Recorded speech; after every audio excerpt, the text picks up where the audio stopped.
भारतीय संस्कृती विविध पैलूंनी नटलेली आहे. कुठे कर्माचा स्वीकार केला तर कुठे ज्ञानाचा स्वीकार केला, तर काही ठिकाणी उपासनेचा स्वीकार आपल्याला सगळ्याला दिसतो. महाराष्ट्रातल्या वारकरी संतांच्या आधी भरत मंडलात महाराष्ट्रात कथा कीर्तन होत नव्हते काय? प्रश्न चिंतनाचा आहे. अभ्यासपूर्ण विषय आपल्या समोर मांडतोय. आपण जेवढे माझ्याशी रिस्पेक्टिव्ह राहाल तेवढा विचार देण्याचा मी प्रयत्न करणार आहे. महाराष्ट्रात यापूर्वी कथा कीर्तन होत नव्हते काय? होत नसावेत काय? काय महाराष्ट्रातल्या संतांनी तुळशीमालेचा प्रचार केला असं तुम्हाला मला वाटतं ते खरं आहे का? गोपीचंदन तिलक, कपाळावरती बुक्का, खांद्यावरती पताका, मृदंगनाद, टाळांचा किणकिणाट, खांद्यावरती पताका, हे सगळं 13व्या शतकात जन्माला आलं का यापूर्वी महाराष्ट्रात होतं? हा एक चिंतेचा आणि चिंतनाचा विषय. महाराष्ट्रातल्या वारकरी संतांनी तुळशीमाळेचा प्रचार केला म्हणावा तर पेंद्या वडजा वाकड्या मधुमंगल सुदामा श्रीश्यामा कन्हैया गोप गोपी गोपांगना गोकुळ वृंदावन मथुरा या सगळ्या क्षेत्रात कंठी तुलसी होती. याबद्दल एक मंत्र सांगतो. तुलसी काष्ट संभूते माले कृष्ण जनप्रिये बिभर्यामी त्वामहं कंठे कुरुमाम कृष्ण वल्लभम. ज्या अर्थी तुळसी माला आणि कंठात धारण करणं हे वर्णन येतं, त्या अर्थी महाराष्ट्रातल्या संतांच्या आधी पूर्वजांच्या गळ्यात तुळशीच्या माळा होत्या. ही क्रांती तर पूर्वजांनीच केली. बुक्का नवीन आणला म्हणावं तर मध्वाचार्य गोपीचंदन तिलक करत असताना भाल प्रदेशावरती बुक्का भाली लावत असत. म्हणजे बुक्का ही पूर्वीचा आहे, यात तिळमात्र शंका नाही. विना कोणी वाजवलं किंवा मी यात परिपक्व असं म्हणत असेल तर विना हा स्वरयंत्राचा विभाग महर्षी नारदांनी वाजवल्यामुळं जगातले पहिले विणेकरी हे महर्षी नारद आहेत. पखावजाची प्रगती तुम्ही आणि मी केली म्हणावं तर तेही आपलं वेडेपणाचंच लक्षण आहे. कारण जगातला जागतिक लेवलचा जगविख्यात मृदंगाचार्य पहिला इंद्र असताना तुम्ही मी हा पदव्या का लिहाव्यात हा एक चिंतेचाच विषय आहे. शास्त्र चर्चा सनत कुमाराधिकांनी पूर्वी केली. आपण फार ज्ञानी आहोत हे म्हणणं कितपत योग्य आहे याचा विचार तुम्ही आणि मी करावा. टाळ वादक आम्ही आहोत, आम्ही टाळकरी आहेत, आम्ही परंपरेच आहोत हे जसं छातीवर हात ठेवून आपण काही म्हणत आहोत हे सुद्धा वेडेपणाचंच लक्षण आहे. कारण जगातला पहिला टाळकरी आहे प्रल्हाद स्थालधारी चोद्धवगती उद्धवा. जगातला पहिला टाळ वादक स्थाल वादक आहे, कांस्यधारी वादक आहे, करताल वादक आहे प्रल्हाद. पताकाचा प्रचार जर वारकऱ्यांनी केला म्हणावा तर 2500 वर्षापूर्वी शंकराचार्यांनी धर्मस्थापना आणि धर्मपीठाच्या संरक्षणाकरिता धर्मदंड, त्रिदंड, वैष्णवदंड, धर्मध्वज, धर्मकीतू आपल्या खांद्यावरती धरून आसितो हिमालयापर्यंत धर्मप्रचाराची केंद्र निर्माण केली आणि जगत कल्याणाकरता अध्यात्मविद्येचा आणि अद्वैत तत्वज्ञानाचा सिद्धांत सगळ्या जगाला दिला आणि अटकेबाज भगवा आपल्या खांद्यावरती धरून संपूर्ण विश्वात फडकवला. तर वैष्णवानी पताक्याचं नेमकं काय केलं? मी समीक्षा करतोय, चिंतन करतोय. मी संप्रदायातला पाईक आहे, प्रचारक आहे. मी विरोधात चिंतन करत नाही. समीक्षा करा, अभ्यास करा, स्टडी करा.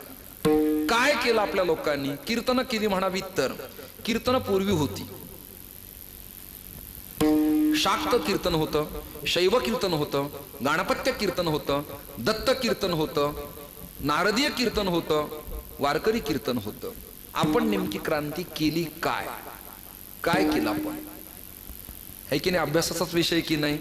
स्वतंत्र विद्यापीठाच्या पातळीला एका PhDचा वाहवा व्हावा आणि ते विषय समीक्षेकरता समोर अभ्यासाला यावेत असा मी एक समीक्षेच्या दृष्टिकोनातून विषय आपल्या समोर मांडायचा प्रयत्न करतो आहे.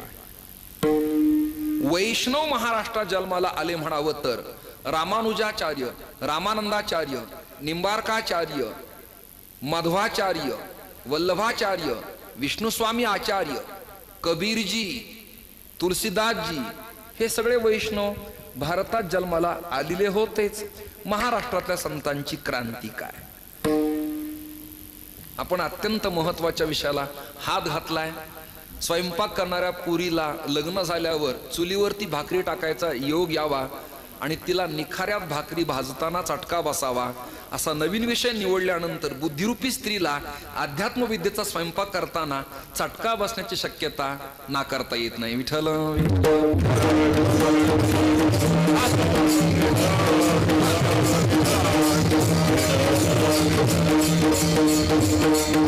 महाराष्ट्रातल्या संतांनी काय केलं म्हणावं तर बोलतो. भागवत प्रचारात आणलं म्हणावं नाथांनी, तर नाथांच्या आधी भागवत होतं. केवळ भागवत नाही तर मद्वयम भद्वयम चैव ब्रत्रयम व चतुष्टयम नालिम पाग्नि पुराणानी कुस्कम गारुडमेवच हे 18 पुराण होतेच. मग भागवत प्रचारात आणणं म्हणणं हे वेडेपणाचं लक्षण आहे असं वाटत नाही का? गीतेवरती भाष्य लिहिलं म्हणावं तर आद्य वैष्णवाचार्य वल्लभ विष्णू स्वामी निंबार्क मध्व आणि भगवत पूज्यपाद शंकराचार्य व्यासादिकांनी सुद्धा गीतेवरती भाष्य केलेलं आहेच. महाराष्ट्रातल्या संतांनी क्रांती काय केली आता ऐका. क्रांतीचे महाराष्ट्रातल्या संतांचे अत्यंत महत्वाचे मुद्दे आणि विचार. पूर्वी गीता होती पण ती कोंदणात होती. वाक्य ऐकत राहा, मी सांगत राहील. पूर्वी गीता भाष्य होतं पण भाषेचं वर्णाचं जातीचं त्याला बंधन होतं. नीट ऐका. वैष्णव होते पण कांदा आणि लसूण आडवगंध आणि उभगंध यातच ते अडकलेले होते. नीट ऐकत राहा. कथा कीर्तन होते पण ते काही ठराविक लोकांनाच उमगत असत, कळत असत. सर्वसमावेशकपणा आणि बहुजन कुळगोत्राच्या आत्मकल्याणाकरिता त्याचा प्रचार होताच असं म्हणता येणार नाही. एक तत्वज्ञान होतं पण गिरवाण भारतीमध्ये असल्यामुळं जनसामान्यांच्या हृदयाला ते परतत्व स्पर्श करत नव्हतं. याकरिता 13व्या शतकात क्रांती झाली. ये मराठीचे नगरी ब्रह्मविद्येचा सुकाळू करी. ही क्रांती त्यांनी केल्यामुळं श्रेय जात ज्ञानदेवे रचिला पाया उभारिले देवालया. बहिणाबाई या कलशावरती फडकणाऱ्या पताकेच्या स्वरूपात जगतामध्ये दैदिप्यमान अशा प्रकारची दिसायला लागली. एक एक चिंतन मी करतोय, आपण ऐकत राहा. बरेच कीर्तनकार कीर्तन करत असताना विषयाला अनभिज्ञ असल्यामुळं पण आरडाओरडा करून कीर्तन करत असल्यामुळं तत्वचिंतनाची परिभाषा आणि सैद्धांतिक विचार लोकांपर्यंत पोहोचत नाहीत. ही दुर्दैवाची खेदाची गोष्ट आहे. हल्लीचा कीर्तनकार फिलॉसॉफीतला तत्ववेत्ता असावा. इंडियन हिस्ट्री त्याला कळावी. त्याला केमिस्ट्री बायोलॉजी त्याच्यानंतर फिजिक्स हे कळावं. त्याला गणित कळावं. त्याला भूमिती कळावी. त्याला भूगोल कळावा. त्याला संगणक तत्वज्ञान कळावं. कीर्तनकार स्वरात असावा. कीर्तनकार तालात असावा. कीर्तनकार आचारात असावा. कीर्तनकार विचारात असावा. कीर्तनकार उच्चारात असावा. आणि या यादीत जो असावा तोच पुढच्या वर्षी कीर्तनाकरता इथे असावा. आपल्या चरणी माझा अट्टहास आहे. आपण मनपूर्वक ऐका. वाणी अभद्र असेल, आचार विचाराची बैठक नसेल तर केवळ कीर्तन करत असून जर वांत्या येण्यासारखं बोलणं असेल तर ते वमन न श्रवण केलेलं बरं असं मला स्वतःला वाटतं. माऊलींचं म्हणणं असे, मितुले आणि रसाळ साच आणि मवाळ शब्द जैसे कल्लोळ अमृताची ही संतांना अभिप्रेत असलेली परिभाषा आहे. कळलं का? ब्रह्मरसाचं परगुण, ब्रह्मसहोदर स्वाद, प्रस्थानत्रयाचं तत्वचिंतन, जागतिक तत्व महाराष्ट्रातल्या संतांनी ओवी अभंग वृत्तात एकरूप करून जगाच्या कल्याणाकरता देशिकारलेनं नगर जिल्ह्यातल्या प्रवरेच्या तीरावरती कळलं का महालय तीर्थक्षेत्रात मोहिनराजांच्या चरण सानिध्यात निवृत्तीनाथांच्या कृपेनं ज्ञानोबरायांच्या करवी केल्यामुळं महाराष्ट्रातलं नगर जिल्हा आणि नेवासा तालुका ही भारतीय तत्वज्ञानाचं माहेरघर विद्यापीठ आहे असं माझं स्वतःचं आर्टिकल आहे. चिंतन आहे. आपण ही गोष्ट ऐकत राहा, श्रवण करा. नगर या जिल्ह्यानं महाराष्ट्राला बरंच काही दिलंय. एकतेचा संदेश देणारे साईनाथ इथेच. स्त्रियांना वेदाचा अधिकार देणाऱ्या सती गोदावरी माता उपासनी महाराज साकुरीला या जिल्ह्यामध्ये. कळलं का? सर्व समाजाला धर्माला एकत्रित घेऊन योग प्रक्रिया शिकवणारे जंगलीदास महाराज याच मातीत जन्माला आले. ताहराबाद तीर्थक्षेत्र महिपतींचं याच मातीत जन्माला आलं. आणि महाराष्ट्रातल्या प्रस्थानत्रयाचं मराठी तत्वज्ञान याच प्रवरेच्या तीरावरती नगर जिल्ह्याच्या कुशीत जन्माला आलं. हा जिल्हा तत्वानं, चिंतनानं, साहित्यानं, लालित्यानं, समाजकारणानं, राजकारणानं, लेखनशैलीनं, कविवार्यानं, संपादकीय कामानं, लेखणीनं आणि पत्रकारितेनं समृद्ध आणि संपन्न अशा प्रकारचा जिल्हा आहे. अध्यात्मापासून ते समाजकारणापर्यंत सगळीच कामं या जिल्ह्यानं स्वच्छ, स्पष्ट आणि पवित्र उदात्त हितून केल्यामुळं सगळं श्रेय जातं या जिल्ह्याला. राजकीय उलाढाल होत असताना सुद्धा महाराष्ट्राचं लक्ष वेधणारा एकमेव जिल्हा आहे, त्याचं नाव आहे हा नगर जिल्हा. आणि त्यात पुन्हा इथे त्रिवेणी संगमी नाना तीर्थभ्रमी पण चित्त नाही नामी तरी ते व्यर्थ. हा संगम सोहळा तर आगळा वेगळा अशा प्रकारचा आहे. बरेच कीर्तनकार कीर्तनात, मी कोणाबद्दल बोलत नाही, टीका तर मुळीच करत नाही, फक्त मी वास्तव चिंतन मांडतोय, नीट ऐकत राहा. बरेच कीर्तनकार महाराष्ट्रातल्या वारकरी संतांचं दारिद्र्य कीर्तनात सांगतात. ही गोष्ट ऐकल्यावर मला 2 दिवस झोप येत नाही. क्षमा मागतो हृदयापासून. माझ्या आसव कंठसद्गतीतून बाहेर पडण्याच्या विचारात आहेत. ही भावना व्यक्त करून घ्या तुम्ही. महाराष्ट्रातले सगळे संत श्रीमंत आहेत, पूजनीय महाराज, पण कीर्तनकारानं या संतांचं दारिद्र्यच अधिक प्रमाणात मांडलं आणि वास्तवात श्रीमंती झाकली, असा माझा वैयक्तिक आरोप आहे. महाराष्ट्रातले सगळे संत श्रीमंत संत आहेत. मी तुम्हाला यादी देतो. ज्ञानोबारायांचे पूर्वज त्रिंबकपंत, विठ्ठलपंत, गोविंदपंत, हरिहरपंत, श्रीधरपंत या 7 पिढ्यांचा विचार केला तर बीड जिल्ह्याचं हे घराणं प्रांताधिकारी होतं. ज्या घराण्याकडं प्रांतपण आहे, ज्या घराण्याकडं सांपत्तिक उलाढाल जिल्ह्याची आहे, ते घराणं त्या काळात दुर्भिक्ष आणि गरीब असेल काय, याबद्दल तुम्ही अभ्यास करा.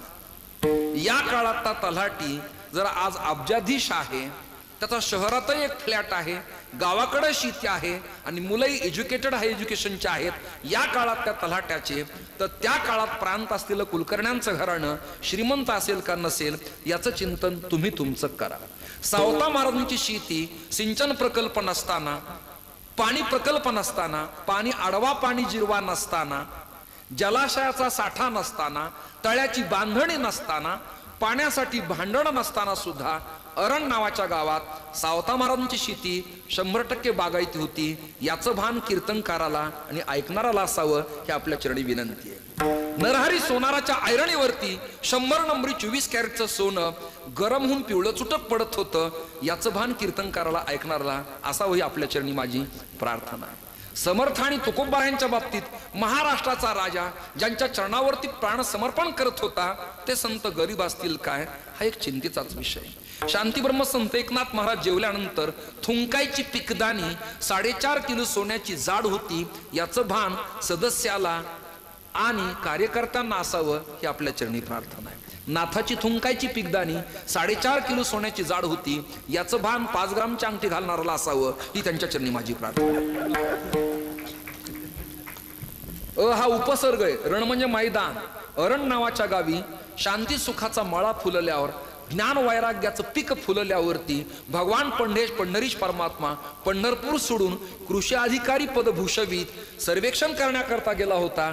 याचं भान ठेवा की महाराष्ट्रातले संत किती श्रीमंत होते. कदाचित त्या काळात तुकोबाराला असं वाटलं असतं की छत्रपती शिवराया, मला तुम्हाला एक विनंती करायची. भांडारा, गोराडा, भामचंद्र 3 डोंगर आहेत. जायला रस्ता जरा काट्याकुपाट्यांचा आहे, एकेरी रस्ता आहे, पाय घसरतात.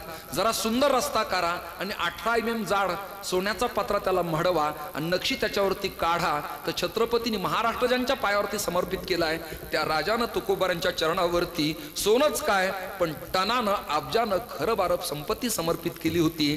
पण भीक मागणाऱ्या अवलादीतले तुकाराम महाराज नव्हते, याचं भान असल्यास असावं. मी जरा दिंडी काढली, सप्त्याची उडी पावती फाडा, म्हणजे मला बरं वाटतं. हे दारिद्र्य त्या काळात संताला आलेलं नव्हतं. भिक्षापात्र अवलंबणे, जळोजीने लाजीरवाणे, हे सगळे प्रमाण फक्त म्हणायचेत का अंमलात आणायचेत, हा एक चिंतेचा आणि चिंतनाचा विषय आहे.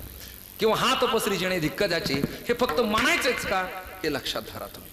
चला मी समीक्षा करतोय एक कीर्तनकारांची. शंकराचार्यांच्या कालावधीमध्ये सुधन्वा नावाचा राजा भारताला संतांच्या करवी राजा देण्यात आला आणि मग बिघडलेल्या राजसत्तेवरती धर्मसत्तेचा अंकुश असण्याकरता आचार्यांनी सुधन्वा नावाच्या राजाला देशाचा राजा बनवलं. ही ताकद जर संतांच्या मध्ये आहे तर दारिद्र्य ही शब्दांची वल्गणा का करावी, हा एक चिंतेचा विषय आहे. आपल्याला मी पुढच्या काळात कीर्तन तर हा माझा आत्माच आहे, पण व्याख्याना करता मी प्रवृत्त होणार आहे. 7 दिवस 3 दिवस एका विषयाला मुद्दा घालायचा आणि चिंतन करायची. काय होतं कीर्तनात, प्रमाण, भजन, चाली यात खूप वेळ जातो आणि कीर्तन करायला विषय मांडायला वेळ फार कमी पडतो. दुसरा एक प्रश्न असा आहे, संगमनेरच्या मीडियाला, पत्रकारितेला, संपादकीय लेखाला आणि सगळ्या पत्रकार बांधवाला मी धन्यवाद देणार आहे. त्याचं कारण आहे, मी आल्या आत्ता अनेक पेपर्स मी वाचले. त्यात अग्रगण्य पेपर युवा वार्ता मी पाहिला, त्यांनी फ्रंट सीटला सगळ्या पानावरती आणि सगळ्याच पत्रकारांनी या वार्ता उत्तम तऱ्हेच्या नोंदविल्या. त्यांना मी धन्यवाद देतो. आपण धर्माचं, कर्माचं, समाज बांधवांच्या विचाराचं, उत्कर्षाचं उत्थान व्हावं याकरिता काम करत आहात. असाच उत्कर्ष आपल्या लेखणीद्वारे व्हावा आणि वारकरी संतांचे विचार लोकांपर्यंत पोहोचावेत ही आपल्याला सगळ्याला विनंती. पुढे एक मुद्दा महत्वाचा आहे. UP-MP मध्य प्रदेशातल्या भागवतकार, रामकथा प्रवक्ते, कीर्तनकार, तिथले लोक हे सगळे आज मीडियाच्या पटलावरती आहेत. महाराष्ट्रातल्या संतांचं स्वतंत्र एक चॅनल का नसावं, का नसावं? त्याला समाज जिम्मेदार आहेत का वारकरी जिम्मेदार आहेत हा एक चिंतेचा विषय आहे. द बुद्धाज रॉड नावाचं एक चॅनल आहे स्वतंत्र, साम मराठीसारखं चॅनल आहे. बरं, लँग्वेज प्रॉब्लेम म्हणावा, भाषेचा प्रॉब्लेम म्हणावा, हिंदी भाषिक आज आपल्यात येत आहेत. आपण हिंदी पिक्चर्स ऐकतो, सिरियल ऐकतो, हिंदी कथा कीर्तन आपल्याला कसे कळत नाहीत. ही देशव्यापी भाषा आहे, राष्ट्रभाषा आहे, मराठी मातृभाषा आहे. कीर्तन करायला हल्ली बंगाली भाषा यायला पाहिजे, कीर्तन करायला आत्ता जर्मन भाषा यायला पाहिजे, कीर्तन करायला आत्ता आंग्ल भाषा इंग्रजी यायला पाहिजे, हिंदी त्याला उत्तम तऱ्हेची यायला पाहिजे, संस्कृतचा तो जाणकार असला पाहिजे, संगणकात तो परिपक्व असला पाहिजे, तरच समाज त्याला स्वीकारतो. अन्यथा आता घरी बसलेलं बरं. स्वर विठाल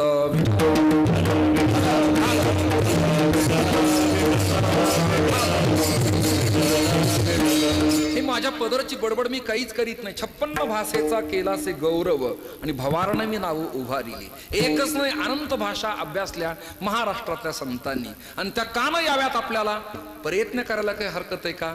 आजचा अभंग जगद्गुरु तुकोबरायांचा. अभंग निर्माण होण्याच्या पाठीमागं ऐतिहासिक पार्श्वभूमी काय असावी, संशोधनाच्या पाठीमागं आपण लागूया. मी डायरेक्ट अभंगात प्रवेश करणार नाही. कदाचित इतिहासाच्या समीक्षेमध्ये आपला वेळ संपेल असं भय मला वाटतं, पण तिथपर्यंत गेल्याविना मला पर्याय नाही. काय असतं? आधी मनोगत, संदर्भ, सूची, व्याकरण, स्पष्टीकरण हा आहे व्याकरणाचा नियम. वृत्त आहे अभंग, कर्ते आहेत तुकाराम महाराज. हा अभंग जीवनात गाथेमध्ये प्रविष्ट झाला कसा, लिहिला का, कारण काय घडलं असावं, ऐका या संबंधानं समीक्षा. अनेक विद्वानांच्या मुखातून तुम्ही ऐकलंय, फक्त मी प्रयत्न करतो, मी फार ज्ञानी नाही, मी फक्त प्रयत्न करतो आहे. नीट ऐकत राहा. घराणं मूळ सातारा जिल्ह्यातल्या जावलीच, कुळी मोर्यांचे आडनाव आंबिले. या घराण्याचे मूळ पूर्वज विश्वंभर बाबा. विश्वाचं भरण पोषण करण्याचं सामर्थ्य ज्यांच्या अंगी परिपूर्ण आहे त्यांना म्हणावं विश्वंभर. धर्मपत्नीचं नाव अमाई.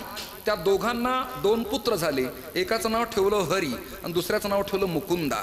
असं म्हणतात कटावच्या प्रांतात सातारा जिल्ह्यात कृष्णेच्या काठावरती कुणी राजा होता, पण तो राजा संशोधनात मला आतापर्यंत सापडलेला नाही. पण महाभारतात नोंद अशी आहे, कालोवा कालनम राज्ञा राजा वा काल कारणम इति ते संशयो माभूत राजा कालस्य कारणम. श्लोकाचा अर्थ असा आहे, देशातील किंवा राष्ट्रातील होणाऱ्या घडामोडीला जिम्मेदार राजाच असतो. म्हणून आजही त्या मंत्र्यांना त्या खात्यात जर कदाचित काही निर्माण झालं तर त्या पदाचा राजीनामा द्यावा लागतो. राजा कालस्य कारणम. षष्टी तत्पुरुष आहे. राजाच देशातील परिस्थितीचा जिम्मेदार असतो. त्या काळात कोण राजा होता हे मला ठाऊक नाही, पण अण्णा राजा होता. उजने करपे महाराज राजा होता यातील मात्र शंका नाही. तो राजा, त्यात काही मराठी मुलं आता सैन्यात भरती व्हायला लागली.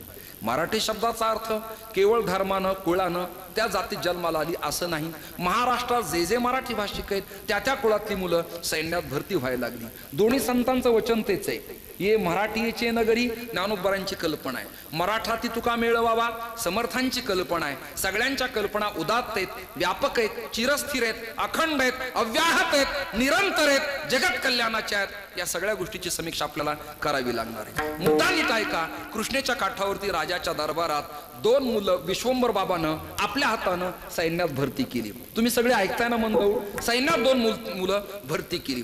तसं तर या घराण्यात दारिद्र्य अजिबात नव्हतं, संपत्ती नव्हती असं नव्हतं, ऐश्वर्य नव्हतं असं नव्हतं, 12 गावची महाजनकी ज्या घराण्यात संपन्न आहे ते घराणं पगारासाठी, नोकरीसाठी, तनखा मिळण्यासाठी, रोज रोटी व्यवहारासाठी मुलं सैन्यात पाठवतील असं मला वाटत नाहीच. मग मुलं का पाठवली? त्याचं उत्तर आहे देव देश आणि धर्मापायी प्राण घेतलं हाती. हे काम महाराष्ट्रातल्या संताला करायचं होतं. ते शूर होते, धीर होते, वीर होते, झुंजार ते एक विष्णुदास जगी. 2 मुलं सैन्यात भरती करण्यात आली. महाराष्ट्रातले सगळे संत योद्धे होते. जनार्दन स्वामीकडे अध्ययन करत असताना देवगिरी किल्ल्यावरती नाथांनी 350 सैनिक नांग्या तलवारीने पळवले होते याचं भान अभ्यासकाला असावं. मी डॉक्टर कुमुदिनी गोसावी वाचल्या, प्रल्हाद गावडे वाचले, प्रणव जोशी वाचले, विजय भटकर वाचले, विस पागे वाचले, डॉक्टर देखणे वाचले, युम पठाण वाचले, वी ए कुलकर्णी वाचले, डॉक्टर साखरे वाचले, मनमाडकर वाचले, डॉक्टर लहवीतकर वाचले, सगळे सवंग मी वाचले. मी या शब्दाबद्दल दिलगिरी व्यक्त करतो कारण वाचणारा कोणतरी प्रतिनिधी असावा लागतो म्हणून मी फक्त माझ्याकडे अंगुनिर्देश केला. याबद्दल खंत व्यक्त करू नका ही आपल्या चरणी प्रार्थना आहे. 350 सैनिक पळवले नाथांनी. एवढी ताकद त्यांच्यात होती. किंबहुना त्रिंबकपंत बीड जिल्ह्याचे प्रांताधिकारी असताना बीड जिल्ह्याच्या मांजरसुंब्याच्या घाटामध्ये कपिलधारा तीर्थाजवळ 450 सैनिकाचा पाडावा या घराण्याने केल्याचा इतिहास सध्या समीक्षकात अभ्यासायला मिळतो. तुम्ही जरा शंकरराव चतुरकर, लरा पांगरकर, महिपती वाचा म्हणजे तुमच्या गोष्ट लक्षात येईल. काय झाले हल्ली वाचकाचा आणि अभ्यासकाचा अभाव आहे. विठाल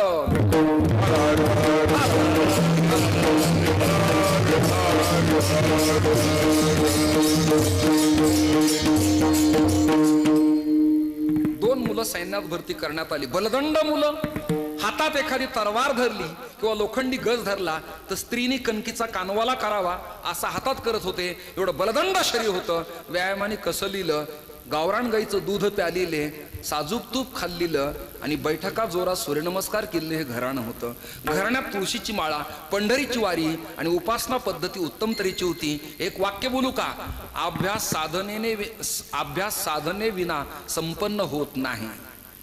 कीर्तनकार अभ्यासक असला तरी त्याच्या वाणीला प्रासादिकता संतांच्या कृपेनं जोपर्यंत प्राप्त होत नाही तोपर्यंत त्याची वाणी ऐकणाऱ्याच्या हृदयाला परतत्व स्पर्श करू शकत नाही.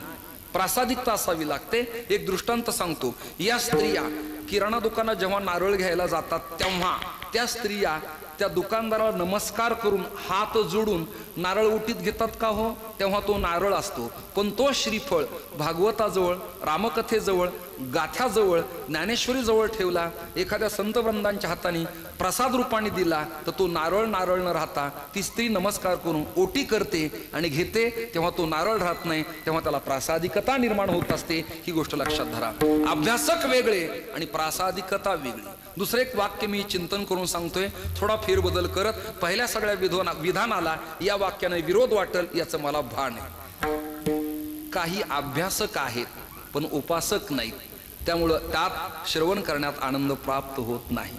श्री गुरु धोंडा महाराज PhD नव्हते पण वक्तृत्व शैली आणि वाक्चातुर्य एवढं होतं की वाणी आणि सरस्वती जिभेवरती नांदत होती. ऐकणाऱ्याला सुद्धा वेळ लागायचं. बृहस्पतीच्या वडिलाला सुद्धा वाटायचं की महाराजांच्या पाठाला येऊन बसावं. हे काय नेमकं? विठ्ठल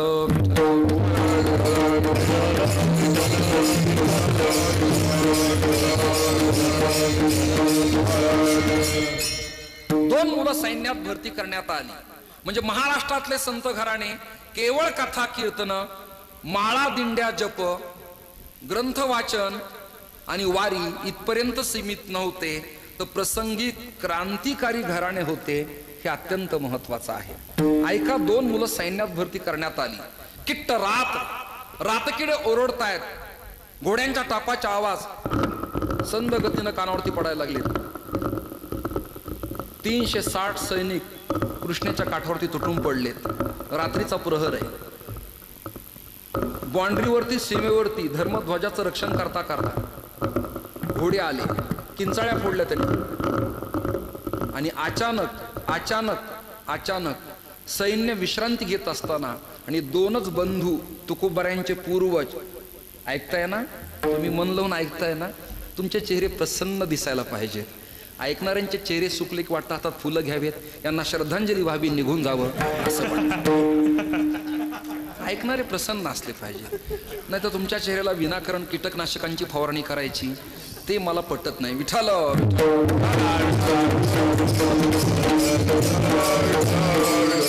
कीर्तनातले चेहरे सुतक पडल्यासारखे नसावे, प्रफुल्लित टवटवीत. आता पुढे काय, अजून पुढे काय, त्यांच्या डोळ्यांना त्यांच्या भावना चेहऱ्यावरती व्यक्त होत असतात.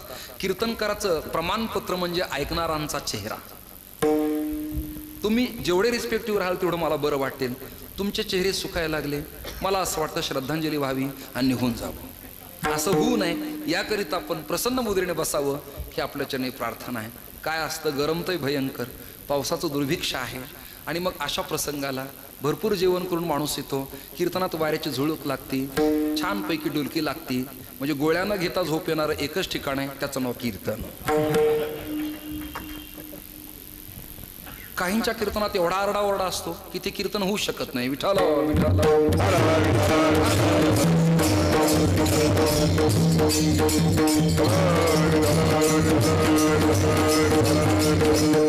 हे सैन्यात भरती झालेली मुलं रात्रीच्या प्रसंगाला धर्मध्वजाला अभिवादन करत होते. ऐका, कशाला? धर्मध्वजाला. त्याला धर्मध्वज, धर्मकेतू, धर्मदंड, त्रिदंड, वैष्णवदंड, पताका आणि गुढी असे भिन्न भिन्न प्रकारची नावं आहेत. माझे जीवीची आवडी पंढरपुरानेही न गुढी. बर, पातकांचा नाश करते म्हणून तिला म्हणावं पताका. तिचा रंग भगवाच का? पत्रकार सर ऐका व्याख्या त्याची. भगवा रंग का? एलिमेंटरी इंटरमिजिएट टीटीडी फाउंडेशनचा रंगसंगतीचा विचार आपण केला तर भ भयरहित, ग गर्वरहित आणि वा वासनारहित हा त्रिवेणी संगम ज्याच्यात होतो त्याला म्हणावं भगवा. आणि वारकरी संतांनी तो भगवा स्वीकारला. कळलं का? आणि खांद्यावरती धरून संरक्षण करत असताना 350 सैनिक परधर्मीय तुटून पडले. धर्मध्वजाला छेदणार तेवढ्यात हे दोन मुलं पुढे सरसावले आणि एकच त्यांनी रणगर्जना केली. तुम्ही सगळ्यांनी माझ्यावरती गर्जना करायची, स्त्री पुरुषाधिकानी सगळ्यांनी गर्जना करायची. सगळ्यांनी हो जवळजवळ आपला मावळा मेला असं गृहीत मी धरतो. पुढे मी जातो. जय जयकार सुद्धा तुम्ही करू शकत नाही तर महाराष्ट्राला जाग केव्हा यायची? छत्रपतींचा मावळा उठल्यावरती तलवार ढाल त्याच्या पाठीला हाताला निघत असायची. आता आपला मावळा उठला की तंबाखू असते पण चुना नसतो. एवढं दुर्दैव आपलं जन्माला आलंय. कल्पना करा. निदान तुम्ही जय जयकार तरी करा. मी ओरडतोय पण मागं तरी मला तुम्ही मदत करा. सगळेजण म्हणा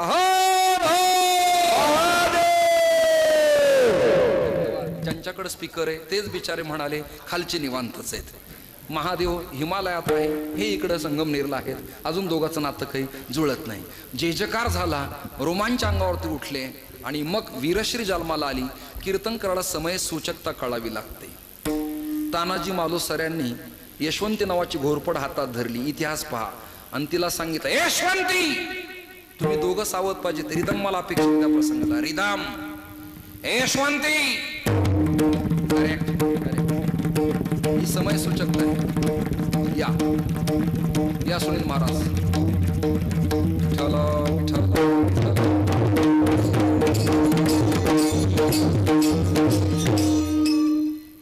यशवंतीच्या नावानं सिंहगर्जना केली तानाजी.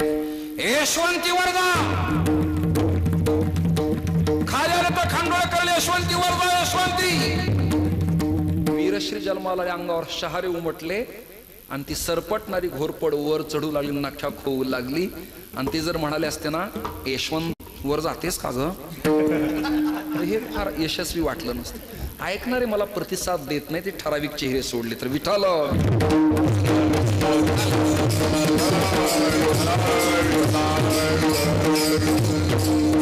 काय माहिती का, ऐकणारा सुद्धा लालित्य, साहित्य, विभक्त्या, प्रत्यय, समास, अलंकार कळले पाहिजेत ना. हे ऐकणाऱ्यावर फार काही अवलंबून आहे. नाही तर वक्ता दशसहस्रेषु हे सगळं असलं तरी समोरचे प्रसन्न नसतील तर वक्ता मेला म्हणून समजायचं. कळलं का? त्यांनी हिमालयात जावं आणि एकट्यानेच बडबड करावी, इतरांना न सांगितलेलं बरं. तुम्ही प्रसन्न राहा, मी सांगत राहील. 2 मुलं सैन्यात भरती आहेत. प्रसंग गांभीर्याचा आहे. वरमी घाव लागला आणि 2 मुलं रक्ताच्या थारोळ्यात पडली. मुलं शांत झाली. शांत शब्दाचा अर्थ उमगला असेल आपल्याला. शांत झाली मुलं. धडा वेगळं शिर झालं. घोड्यांच्या टापा मंद गतीनं पाय पडायला लागल्या. घोड्याने सुद्धा आपल्या मानाखाली घातल्या. आजही PSI PI ठाणे अंमलदार फजरेट महूलीर पोलीस खात्यातले लोक जर दुर्घटना घडली तर आपली कॅप बगलेत धरून शस्त्र उलट करतात. आजही घटनेत तोच नियम आहे. त्याही काळात तो होता. त्यांनी पगड्या काढल्या, तलवारी उलट्या केल्या, घोड्यांनी मानाखाली घातल्या. 2 प्रेत घोड्यावरती लागली. रक्तानं माखलेली ती प्रेत आपलं धड असं मांडीवर टाकलं आणि शिर हातात धरलं. आणि 4 सैनिक जावळीला सातारा जिल्ह्यात महाराजांच्या पूर्वजांच्या विश्वंभर बाबांच्या वाड्यात गेल्यावर सकाळच्या प्रसंगाला तुळशीला प्रदक्षिणा घालणाऱ्या आमाईला हे दृश्य दिसलं. आईला जगात सगळ्यात काही प्रिय असेल तर कुपुत रोजा आहे तर क्वचिदपि कुमाता अनुभवती. स्वामी तिन्ही जगाचा आई विना भिकारी न मातु परदैवतम. आईला सगळ्यात श्रेष्ठ काय असेल तर आपली संतती आहे. आणि संततीला सगळ्या जगातलं दैव श्रेष्ठ असेल तर केवळ आई आहे हे श्रेष्ठ दैवत आहे. कळलं का? आईला काय वाटलं असेल? ज्ञानोबाऱ्यात 13व्या अध्यायात एक ओवी खर्च करतात. का स्नेहाळ माय तान्हे याची वाट पाहे ती दिठ्या आहे हळुवार जे. आईचं अंतःकरण किती हळुवार असतं याबद्दल वक्ता किती वर्ष बोलला तरी हा प्रबंध पूर्ण होणे नाही. असं जे समीकरण आहे, असा जो प्रबंध आहे त्याचं नाव आई आहे. याचं भान तुम्ही ठेवा. ती रडत होती, विवळत होती. तिने आपला माथा जमिनीवरती आदळणार, छाती बडून घेणार. तेवढ्यात कर कर पायातले बुट वाजायला लागले. बाराबंदी बांधलेले, डोक्याला मुंडास, गळ्यात तुळशीची माळा, कपाळाला गुप्पीचंदनाचा तिलक केलेले विश्वंभर बाबा धीर गंभीर वाणीनं बोलत होते. आमाई. त्या त्या प्रसंगाला कीर्तन करायला ते पात्र रंगवता आलं पाहिजे. नवरस भरवी सागर. कळलं का? आमाई का झालं तुम्हासनी रडतायत? आमच्या घराण्यात रडलीला आम्ही कुणी पाहिलं नाही. तुम्ही 2 कर्तबगार पोराच्या आई आहेत. काय झालं तुम्हास रडायला? ही त्या काळातली भाषा. काय झालं तुम्हासनी रडायला? काय आकाश पडलं होय म्हणून रडताय सा? ही त्या काळातली भाषा. आमाईनं सांगितलं, मी तुळशी प्रदक्षिणा करताना, तुळशीला औक्षण करताना दिव्या विझल्या गेला आणि मला कळत न कळत अपशकुनच झाला. आपली पोरं ही आज संपल्या गेली. काय त्या नोकरीला करायचंय? जगण्यात तरी काय आहे? पोटचे 2 गोळे आपल्या संपलेत. तेव्हा विश्वंभर बाबांचं वाक्य नीट आहे का? म्हणजे वारकऱ्यांची ताकद काय होती तुमच्या लक्षात येईल. तेव्हा विश्वंभर बाबांचं वाक्य, रडू नका. रडायला काय झालं तुम्हाला? आमाई म्हणाली, रडायला काय झालं म्हणून काय विचारता? आपले 2 लेकरं जे कधीच भेटणार नाहीत तळ हाताच्या फोडासारखं सांभाळलं. 2 पोरं आपली संपली आहेत. तेव्हा बाबांचं वाक्य, विश्वंभर बाबांचं, रडताय काय? संपले नाहीत पोरं. मग काय झालं? महाराष्ट्राच्या देवधर्माच्या देशाच्या कामाला आलीत माझी पोरं. ही महाराष्ट्रातल्या वारकरी संतांचे विचार आहेत. म्हणजे महाराष्ट्रात 2 पोरं कामाला आली म्हणजे महाराष्ट्रातला वारकरी किती कामाला येतो याचं भान साहित्यिकाला, लालित्यिकाला, चित्रकाराला, पत्रकाराला असावं ही आपल्या चरणी प्रार्थना आहे. यांचं उत्तर क्रियाकर्म करण्यात आलं. पुढे घटना अशी आहे, मुकुंदा होते अविवाहित, हरी होते विवाहित. विवाहित हरीच्या बायकोचं नाव होतं विठाबाई. तिला मुलगा झाला, त्याचं नाव ठेवलं विठोबा. विठोबाला पदाजी, पदाजीला शंकर, शंकरला कान्हैया, कान्हैयाला बोलोबा, नंतर सावजी, सावजी नंतर तुकोबबार आहे आणि 3ऱ्या क्रमांकाचे कान्होबबार आहे. हा 8 पिढ्यांचा इतिहास तुमच्या समोर मी समीक्षा करत मांडलाय. आता प्रवेश घेऊया आपण अभंगामध्ये. मग उत्तर क्रियाकर्म सावजींचं तुकोबबाराने केलं. ते तीर्थयात्रेला गेले, परत आलेतच नाहीत. का नाही आले? त्याचं कारण आहे, हिमवंत दोष खाय. हिमालयातल्या अलकनंदेच्या पाण्याचा प्रवाह, तिथलं क्लायमेट, कदाचित वातावरण, सर्दीचं इन्फेक्शन झालं असावं आणि सावजीने तिकडे देह ठेवला. ही वार्ता महाराष्ट्रात पोहोचली तीर्थयात्रा करणाऱ्या लोकांच्या करवी. षटकर्णो भिद्यते मंत्रः, चतुष्कर्णो स्थिरो भवेत्, द्विकर्णस्य मंत्रस्य ब्रह्माप्यंतम न गच्छति. मुलं संपली, ही वार्ता पसरली. न्यायशास्त्रात 2 वार्ता आहेत, तैलबिंदुवत आणि जलबिंदुवत. वार्ता पसरली. आता काय करायचं? तुकोबबारायणी त्र्यंबकेश्वरचे क्षेत्रोपाध्याय, काय ब्राह्मण आहेत त्यांचं नाव माझ्या लक्षात नाही, कृपया विधानाबद्दल क्षमा मागतो. त्यांच्याकडे जाऊन त्र्यंबकला कुशावर्तीच्या तीर्थक्षेत्रावरती भावाचं उत्तर क्रियाकर्म तर्पण केलं आणि मग महाराजांचं लग्न रुक्मिणी आईबाई साहेबांच्या बरोबर झालं. त्या राहिल्या गरोदर.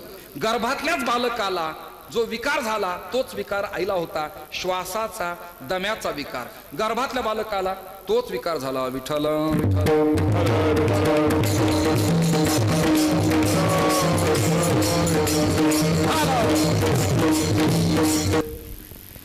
जगद्गुरु तुकोबरा यांच्या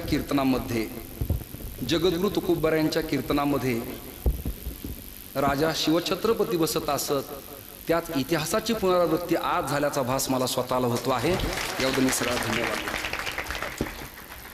एक समीक्षक, अभ्यासक, हितचिंतक, एक कुशल संघटक, उत्तम प्रवक्ता आणि त्या पक्षावरती निष्काम निर्वैर निष्ठा असलेला माणूस, आपली माती आपली माणसं यातलाच एक माणूस माननीय नामदार श्री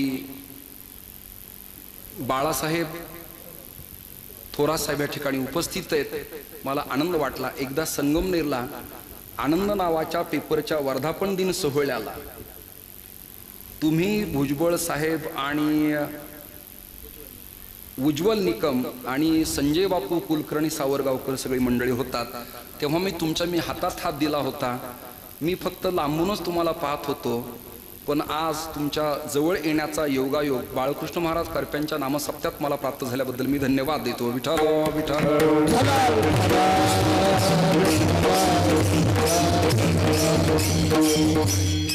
जगद्गुरु तुकोबारांचं दुसरं लग्न पुण्यातील आप्पाजी गुळवे नावाचे श्रीमंत सावकार। जरा चिंतन आपण करूया। जगद्गुरु तुकोबारांच्या जीवनामध्ये दारिद्र्य असतं, संपत्तीही नसते, संपत्ती कमकुवतपणा असता, तर आप्पाजी गुळवे नावाच्या श्रीमंत सावकारानं आपली कन्या तुकोबाराला समर्पित केलीच नसती। या अर्थी तुकोबारांचं घराणं समृद्ध होतं, याचं भान तुम्हा सगळ्यांना असावं। आज महत्वाचा मुद्दा असा आहे, महिला सबलीकरण, महिला सक्षमीकरण, आरक्षण आणि सशक्तीकरण। स्त्रियांच्या संबंधानं परमार्थात स्त्रियांना प्राधान्य असावं का नसावं, अत्यंत महत्वाच्या मुद्द्याला मी हात घालतोय। आपण पुढे जाऊया, चिंतन करूया। कीर्तन करत असताना कीर्तनकाराला हल्ली सामाजिक विषयाचं भान असणं ही काळाची गरज आहे। फॉर एक्झाम्पल, उदाहरणार्थ कीर्तन करत असताना यमुनेच्या डोहात कृष्ण परमात्मा आले आणि त्यांनी कालिया मारला हे विधान करण्यापेक्षा जर भागवतकारानं सुधारून सामाजिक त्याला जर कौल आणि पैलू पाडला तर समाजात परिवर्तन होऊ शकतं। कसं, याकरता समीक्षा आपण करूया। कृष्ण परमात्म्याकडं गोकुळातल्या काही गवळणींची तक्रार आली की यमुनेच्या डोहात पाणी भरपूर आहे, पण त्या डोहातलं पाणी प्रदूषित आहे। त्याचं कारण कालिया तिथे राहतो आहे। कालियाच्या विषाच्या फुतकारानं ते पाणी प्रदूषित झालं आणि प्रदूषित झालेलं पाणी पिल्यावर डिहायड्रेशन व्हायला लागलं, वांत्या व्हायला लागल्या, सलाईनची सुविधा अजिबात नव्हती। त्या काळात जी पॅथी असेल त्याचं ते औषध उपचार करत असतील, तेव्हा कृष्ण परमात्म्यानं त्यांना सगळ्याला एक गोष्ट सांगितली, तुम्ही सगळेजण माझ्या बरोबर असताल तर उत्तम तऱ्हेचं पाणी मी तुम्हाला उपलब्ध करून देऊ शकतो, पण तुम्ही माझ्या बरोबर असताल तर। गोप गोपी गोपांगना, पेंद्या वडजा वाकड्या मधुमंगल सुदामा श्रीश्यामा सगळे गोपाळ एकत्रित केले। कृष्ण परमात्म्याने यमुनेच्या डोहाच्या शेजारी क्रिकेटचा चेंडू फळीचा डाव मांडला।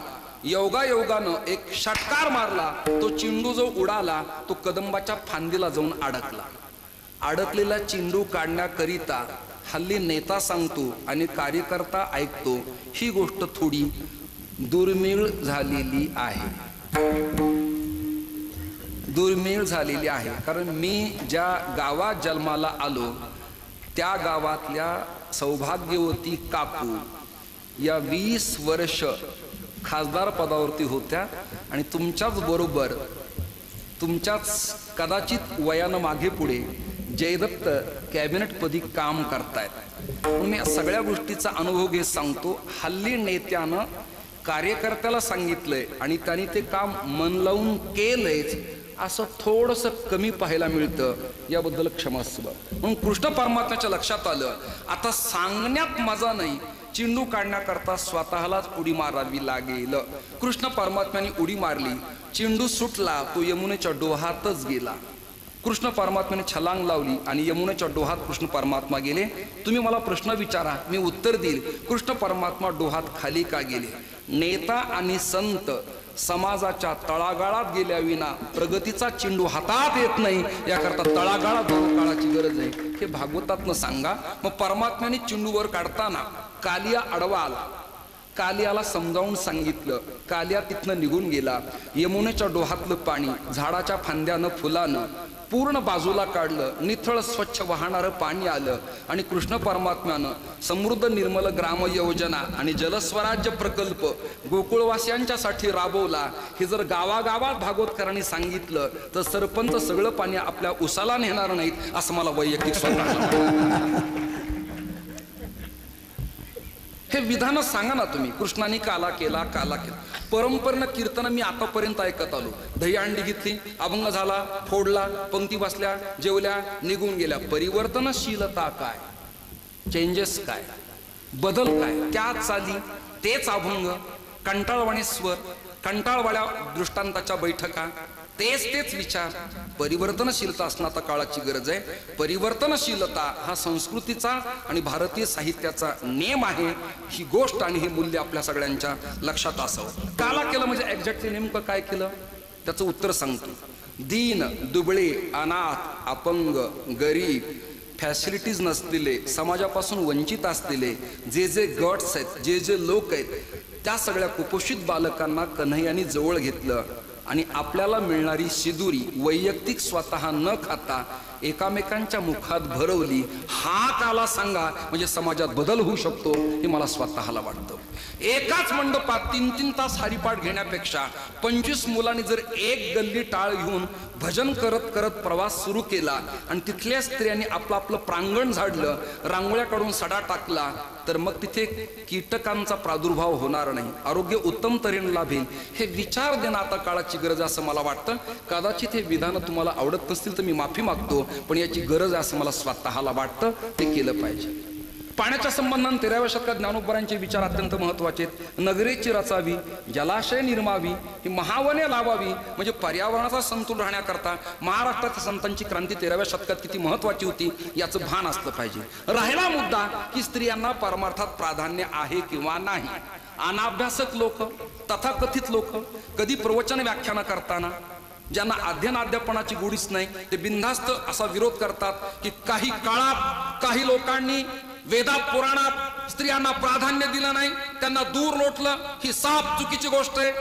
असं नाहीये. मुळात स्त्रियांना प्राधान्य दिलं. याबद्दल ऋग्वेदातला एक वैदिक मंत्र मी तुम्हाला सांगतो. ए भेव माता मधुमत पिन्वते पयपीयूषम देवरदी तिरद्रिबरहा उक्त सुष्मान वृषभराम स्वप्न सस्ताम आदित्याम अनुमदा स्वस्तये.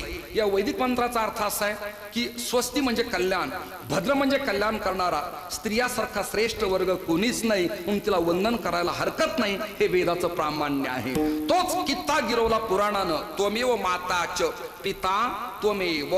तोच कित्ता गिरवला महाराष्ट्रातल्या संतानं. काळ बदलला, भाषा बदलली, सिद्धांत तोच आहे. धन्य त्याची माता, धन्य त्याचा पिता. ऐका, मेवाडची मीरा, गंगाखेडची जना, आपेगावातली मुक्ता, अहिल्यादेवी होळकर, जिजाऊ या स्त्रियांनी राष्ट्र घडवलं याचं भान तुम्हाला मला असावं.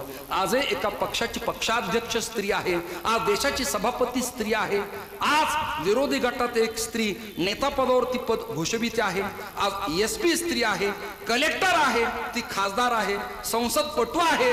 जर ती आज उत्तम भागवत करते आहे, उत्तम रामकथा करते, चॅनलला ती गाजत आहे, लोक तिचा विचार स्वीकारतात. एक वृंदावनात जन्माला येणारी ऋतुंभरा नावाची स्त्री वात्सल्यधाम करती आणि दीन दुबळ्या मुलांना सांभाळती आणि भ्रूणहत्या करू नका म्हणती. यापेक्षा सामाजिक विचार स्त्रियांनी अजून काय द्यावेत आणि आपण का न स्वीकारावेत हा एक चिंतेचा विषय आहे.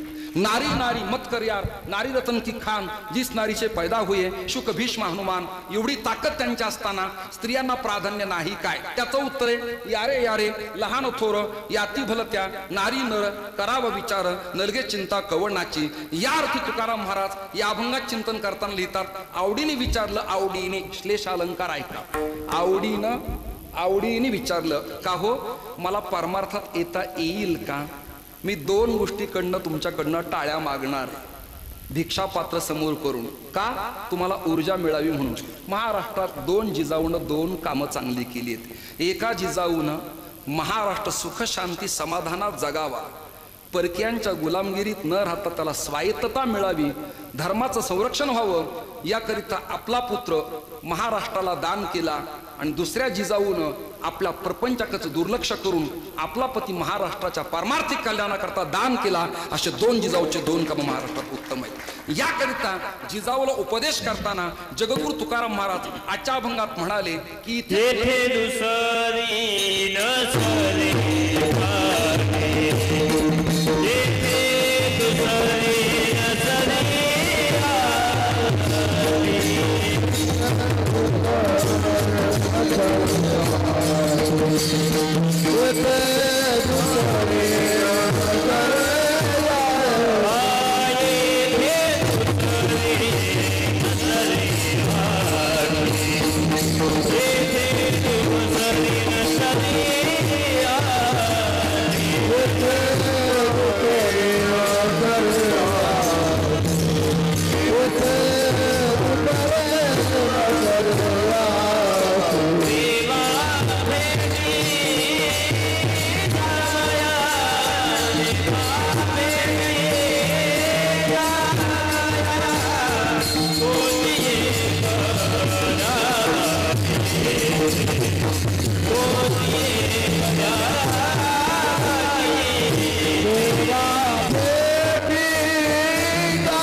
परमार्थाच्या पथावरती वारकरी संप्रदायाच्या रस्त्यावरती कुणालाही अडचण नाही. येथे न सरे दुसरी आटी देवा भेटी जावया. परमेश्वराच्या भेटी करता प्रत्येकाला जाता येतं, पण अट एक आहे, तोची एक घ्यावा चित्ते करोनी रीते कलेवर. चित्ते सप्तमी एक वचन आहे, चित्ती नाही चित्ते.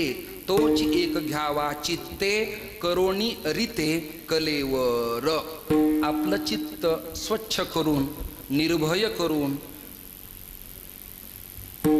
उत्तम करून भगवान परमात्मा तुम्ही तुमच्या चित्तात साठवा. इथे शंका आहे, तो परमात्मा तुमच्या माझ्या चित्तात नाही काय?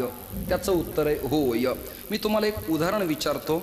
गॅरेजवरती किंवा वॉशिंग सेंटरला आपण आपली 4 व्हीलर गाडी धुण्याकरता जेव्हा जातो, तेव्हा ते पाणी कचरा काढताना, माती काढताना, गाडी स्वच्छ करत असताना पाणी पाण्याच्या वेगानं गाडीवर आदळतं का पाण्याच्या पाठीमागं कोणाचा दबाव असतो?